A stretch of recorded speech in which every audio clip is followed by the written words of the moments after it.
Bonjour Pierre Léna. Bonjour. Vous êtes astrophysicien, Oui. professeur émérite à l'université Denis Diderot à Paris, membre de l'Académie des sciences où vous avez été délégué à l'éducation et à la formation, mais votre nom se confond avec celui de Georges Charpak et d'Ève Quéré, avec la main à la pâte, dont vous présidez aujourd'hui la fondation. Rappelez-nous quand même pourquoi vous vous êtes engagé dans ce projet il y a 17 ans. Eh bien, l'histoire de la main à la pâte, nous l'avons racontée dans un livre publié en 2005. Elle est longue et assez belle. En ce qui me concerne, c'est un peu le fruit d'un intérêt ancien pour l'enseignement et l'éducation, puisque j'étais professeur d'université toute ma vie, mais aussi pour la transmission aux jeunes enfants et cette constatation qui nous a stupéfiés que l'enseignement scientifique à l'école primaire, dont j'avais bénéficié enfant, puisque c'est l'âge où beaucoup de vocations scientifiques naissent, avait pratiquement disparu de nos écoles. Donc nous avons lancé ce grand chantier qui a abouti à des résultats notables. Alors récemment, vous avez bénéficié des investissements d'avenir et vous avez créé une fondation. Pourquoi ? Alors toutes les leçons que nous avons apprises au fil des années nous ont montré que pour que la science soit mieux enseignée dans nos écoles et puis ensuite dans nos collèges, il fallait accompagner les professeurs qui l'enseignaient. Les maîtres d'école, qu'on appelle aujourd'hui professeurs des écoles, ces instituteurs d'autrefois, mais aussi les professeurs de collège. Et que le monde scientifique avait cette vocation d'accompagnement dans ce qu'on peut appeler le développement professionnel du corps enseignant, la formation continue si vous voulez, mais qu'elle était fort mal en point dans notre pays, de l'aveu même des autorités de l'éducation nationale et de l'aveu même dans cette maison d'un des ministres de l'éducation nationale. Donc nous avons proposé, l'Académie des sciences a proposé aux investissements d'avenir de mettre en œuvre quelques prototypes que nous appelons Maison pour la science au service des professeurs, qui les mettent en relation de façon intensive avec la science et la technique vivante, chercheurs, ingénieurs, que ce soit des lieux de rencontre, de travail en commun, d'élaboration d'outils pédagogiques, le cas échéant, comme nous l'avons beaucoup fait avec la main à la pâte. Donc ces 4 maisons ont ouvert à la rentrée dernière et nous espérons d'ailleurs en ouvrir quelques autres si le soutien des investissements d'avenir se poursuit.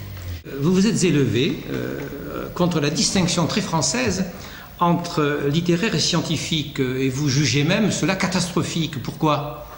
Parce que nous sommes un des rares pays d'ailleurs à catégoriser ainsi l'intelligence des enfants, qui n'est nullement... la science a besoin du langage, de l'expression, elle en a, avant même d'avoir besoin des mathématiques, c'est ce que nous essayons de faire vivre à l'école primaire. Elle a besoin de la beauté de la langue et de sa précision pour s'exprimer de façon juste. Et réciproquement, elle apporte à l'apprentissage de la langue tout ce domaine de la narration du monde, ce que Michel Serres appelle le grand récit. C'est plus beau d'une certaine manière que tous les contes de fées que l'on peut imaginer, de voir ce grand récit du Big Bang, du développement de l'univers, de l'apparition de la complexité, de l'apparition des planètes, de la vie et tout ce qui a suivi conduisant à l'être humain. Donc, science et langue, culture littéraire et culture scientifique sont infiniment imbriquées entre elles. Et c'est étrange que cette distinction soit si répandue aujourd'hui dans le public, dans les écoles, parfois même chez les professeurs, qu'elle joue un tel rôle dans l'orientation des jeunes, alors que toute notre tradition culturelle, depuis la Renaissance et même avant, a été d'imbriquer les deux et de considérer que des hommes comme Léonard de Vinci ou bien d'autres, ou Diderot, pour en citer 2 parmi 1000, sont des hommes qu'il est impossible de classer comme scientifiques ou comme littéraires. C'est l'hyperspécialisation du monde moderne qui a conduit à cette caricature, je crois. C'est pour ça que j'essaie de la dénoncer et de dire nous ne devons pas cultiver chez nos enfants des distinctions d'autant plus sommaires qu'on se garde bien de les faire pour des jeunes gens ou des jeunes filles qui deviendront dans l'enseignement professionnel toutes sortes de métiers extrêmement précieux et respectables dans lesquels on se soucie guère de savoir si secrétaire médical ou un maçon et littéraire ou scientifique. En 2012, vous avez publié un ouvrage intitulé « Enseigner, c'est espérer, plaidoyer pour l'école de demain ». Les enseignants sont-ils à ce point en désespérance, selon vous? Je le crois, je l'entends beaucoup. J'ai écrit ce livre pour essayer de donner quelques signes d'espérance, parce qu'une école sans espérance, une école où les jeunes ne veulent plus enseigner, ne veulent plus devenir professeurs. Nous avons dans beaucoup de disciplines un très sérieux problème de recrutement, et le signe d'une société qui n'a plus confiance dans son avenir, au point qu'elle ne juge même plus nécessaire de mettre les meilleurs de ses fils et de ses filles face à la génération suivante pour lui transmettre le passé et pour la préparer à l'avenir. Donc sans espérance, je crois que notre école et au-delà d'elle, bien sûr, notre société est menacée. L'avant-projet de loi sur la refondation de l'école qui vient d'obtenir un avis favorable du Conseil économique, social et environnemental répond-il à cette désespérance selon vous, et correspond-il à l'école de demain que vous envisagez? Avant-projet de loi qui passe au Conseil des ministres demain. Et je crois que le projet de loi est intéressant, il est sans doute utile. Il remet l'accent très fortement sur le développement professionnel des professeurs, dont je disais à l'instant qu'il avait été très largement négligé ou même abandonné depuis plus d'une décennie.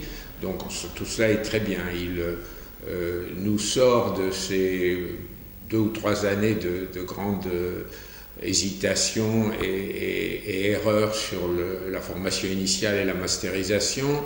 J'espère pour le mieux, par la création de ces écoles supérieures du professorat. Tout ça est très bien, tout ça a été nécessaire, mais ça ne me paraît pas suffisant.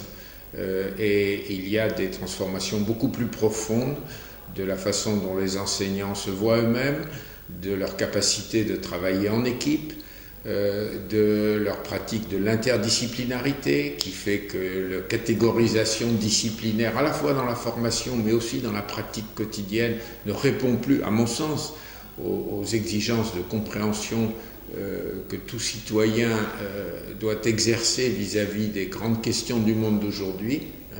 Ce sont des chantiers, je répète, le travail en équipe du corps enseignant, l'interdisciplinarité, de longue durée, qu'il faudra poursuivre. La loi va sans doute donner des outils pour le faire, mais les outils ne sont qu'une partie de la résolution à les utiliser. Alors justement, comment concilier l'acquisition d'une véritable culture générale des jeunes et la formation de futurs chercheurs comme vous l'êtes, dans un champ scientifique nécessairement très pointu? Il faut voir la dimension du temps de la formation. Nous gardons nos élèves à l'école une 12aine d'années, même plus si on inclut le préscolaire, la maternelle. Puis nous avons encore les études supérieures pour compléter la formation. Donc il faut voir étape par étape. À l'école primaire, nous devons passionner les jeunes pour la science, répondre à la curiosité de tous. Au collège, nous devons affiner cette curiosité par l'introduction de méthodes scientifiques et d'acquis scientifiques, en utilisant aussi d'ailleurs tout ce que nous offre Internet et les outils des écrans, et en évitant cette situation de cloisonnement disciplinaire excessif du collège. Nous nous y sommes employés avec l'enseignement intégré de sciences et technologies soutenu par le ministère de l'Éducation nationale et qui touche maintenant plus d'une centaine de collèges que l'on voudrait voir s'amplifier progressivement. C'est le vivier, cette science pour tous les élèves, qu'ils soient, quelle que soit leur forme d'intelligence, leur déterminisme social qui pèse éventuellement sur eux, cette science pour tous nous construit un vivier de jeunes qui sortent de la classe de 3e en ayant le goût de la science, en ayant découvert que c'était intéressant, que c'était passionnant, que ça résonnait peut-être chez eux ou moins, ou de façon diverse. Et puis sur ce corps-là, sur ce vivier-là, alors le lycée a pour fonction de préparer des orientations ultérieures, et donc en spécialisant davantage, et sans oublier qu'un un élève de ES ou de L ou d'enseignement professionnel doit continuer à cultiver son goût de la science, c'est là qu'on forme ceux qui seront en classe de première et terminale scientifique, les futurs chercheurs que vous évoquiez. Maintenant, nous ne devons pas oublier qu'aujourd'hui, nous ratons largement ce but, puisque parmi les bacheliers S, nous en avons à peine un tiers qui choisit des métiers scientifiques. Donc, non seulement nous n'avons pas cultivé la taille du vivier, mais encore sur ceux qui nous restent, nous ne cultivons pas suffisamment le goût du métier qui pourrait suivre autour de la science et de la technique. Donc le lycée est un autre chantier que celui qui s'adresse à tous les enfants. Vous venez de coécrire un avis de l'Académie des sciences sur l'enfant et les écrans. Est-ce que cela répond un petit peu à votre préoccupation d'une autre école ? C'est un des éléments, mais c'est beaucoup plus large. Cet avis, il s'adresse autant aux parents qu'aux professeurs, il s'adresse autant aux médecins, aux pédiatres, aux généralistes, aux travailleurs sociaux, aux éducateurs, qu'à ces catégories-là, scolaires proprement dit. Donc il essaie de mesurer quel est l'impact sur l'enfant, depuis le tout petit bébé jusqu'à la fin de l'adolescence, de cette nouvelle culture des écrans qui envahit notre monde. Il formule à ce propos des recommandations. Certaines d'entre elles peuvent concerner l'école, mais les changements appelés de nos voeux pour l'école vont bien au-delà du numérique. Le projet de loi que vous évoquiez veut faire de l'école un lieu qui prépare à la culture numérique, pourquoi pas, c'est bien. Encore faut-il se préoccuper à notre sens autant des écrans eux-mêmes et de leur utilisation que de ce qu'il y a derrière les écrans, la science informatique qui doit progressivement rentrer dans l'école. Et là, il y a des enjeux économiques très importants parce que notre pays doit-il rester seulement un utilisateur d'écrans et de logiciels fabriqués ailleurs ? Ou bien est-ce que dans la réflexion sur sa compétitivité, on ne doit pas aussi introduire la capacité de créer demain des tablettes numériques, des logiciels qui font des choses qu'on n'imagine même pas. On parle aujourd'hui de téléphones portables qui auront la capacité de détecter l'humeur de celui qui le porte. Perspective scientifiquement intéressante, peut-être socialement inquiétante. Mais en tout cas, je peux vous assurer que la conception d'un tel outil fait appel à toutes les capacités de la physique, de la chimie ou de la biologie. Assiste-t-on, comme nombre de sociologues et de philosophes le disent aujourd'hui, à une révolution anthropologique avec le numérique ? Révolution anthropologique, l'humanité connaît des révolutions anthropologiques depuis des millions d'années. Celle-là est une étape nouvelle, certainement. On compare beaucoup aux livres. Elle n'est pas la seule, c'est-à-dire que nous vivons dans un monde en révolution, en changement. La globalisation est un changement, les migrations à la surface de la planète sont un changement, les échéances climatiques, énergétiques qui nous attendent sont des changements majeurs, et dans ce changement, la communication, transformée à la vitesse de la lumière par l'informatique, est un élément du changement.